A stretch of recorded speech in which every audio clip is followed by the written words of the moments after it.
Purpose is very important. It is what substantiates your existence.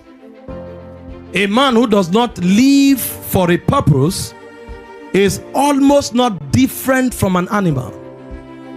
What separates us into our class and gives us relevance both in time and in eternity is the quality of purpose that we were given and the extent to which we fulfill it. I said, when you get to the end of your journey in time and you look back, there is something that will matter. It's called fulfillment. And the only reason you will find fulfillment when you look back will be because you fulfilled purpose. If you didn't, you will discover that your death or your transition point will be a torment. And then when you look forward, what will matter are the rewards that you are going to inherit as you go into the next dispensation of existence. And again, whether you will merit any reward is also to the degree that you fulfilled your purpose. So both fulfillment and reward are at the mercy of the fulfillment of purpose.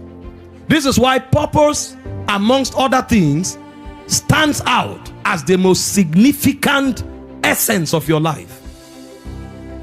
This is how to depart from here. I've told you several times, it's a blessing to live old, but it's a waste of time if you live old without fulfilling purpose. What gives old age value is not gray hair. Gray hair is a blessing. That means God gave you enough time for purpose. But in case you fail to fulfill purpose, your gray hair will bring reproach to you. So I said, we don't just live here at old age. We live here finished. While Jesus was on the cross, he was only 33 and a half years old. But he looked up and said, it is finished. Father, unto you I commend my spirit. So if you were to depart from here by reason of divine blessings, live a fruitful old age, and let that fruitfulness be that you fulfilled purpose. Because if you don't live here finished, you either have no right existing or you have no right departing. 2 Timothy 1:9, he said he has called us with an holy calling, according to, not according to our works, but according to his own purpose. So we were called for an assignment. You understand purpose when you find that assignment. You understand purpose when you begin to live that assignment. And I said it doesn't stop there. You are also working in purpose when you have understood the peculiarity of your design.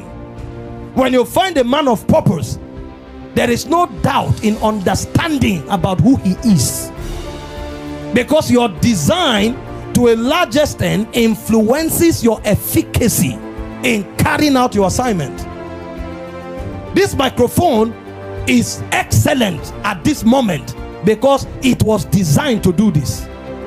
Imagine if I wanted to use this microphone for something else, perhaps to nail something. Every time I hit it, it damages, because that work is not consistent with the design. So it's not just enough to find your purpose, your intention. It's not just enough to be on the assignment. Have you understood your design? And are you refining your design so that you function at optimum capacity? There are many people who are crude. Meanwhile, as they journey in purpose, different cadres, different levels of the assignment requires different level of transformation. So when you see them, they are bragging, nobody can intimidate me. Don't intimidate me. I refuse to be intimidated. But he's talking like somebody in the forest. We don't want to intimidate you, but oh God, this is your design. You kings can't look at it. He said, Gentiles come to your light. Kings don't come to your light. They don't care about your light. Many have light. They come to the intensification, the brightness of your rising. So you must understand your design and refine it. This This is the biggest problem of many people. Quite all right, they know that they should be businessmen. They have started the business, but they have not improved since they started. You meet them today, they are the 1999 version of themselves. The world has moved, no refinement. They are still talking the way they were talking in their wilderness. You need to meet us when we were in the wilderness. We were rascals in the spirit too.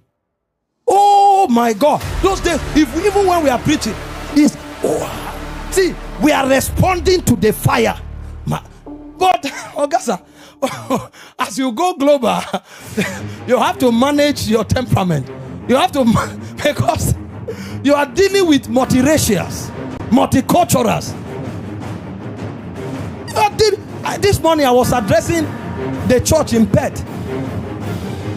They are not, if you are preaching and you are like this,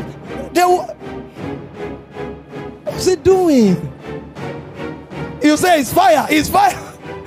The spirit of the prophet is subject to the prophet. See, sometimes you allow certain ventilation. Don't suffocate it, but don't tell me the Holy Ghost is the reason why you are preaching like this. You are not the only preacher. It's your peculiarity. It's the excess of the unrefined part of your soul. If we don't do like that, God won't move. It's a lie. That's your peculiarity. Appreciate it, acknowledge it, but learn to refine it.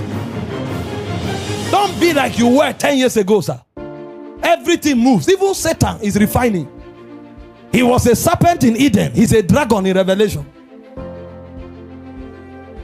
So understand your peculiarities, develop them, improve on them, refine them. Your purpose requires that. And God will need to give you revelation to understand what I'm saying. Because usually people don't agree. When you start maturing, you will know. So it's not wrong. We needed that level of exertion because we didn't know much. Even to cast out devils, you needed to see the brutal prayer we used to pray to cast out demons. When we are going to cast out demons, sometimes we go like 5 of us. We enter the room.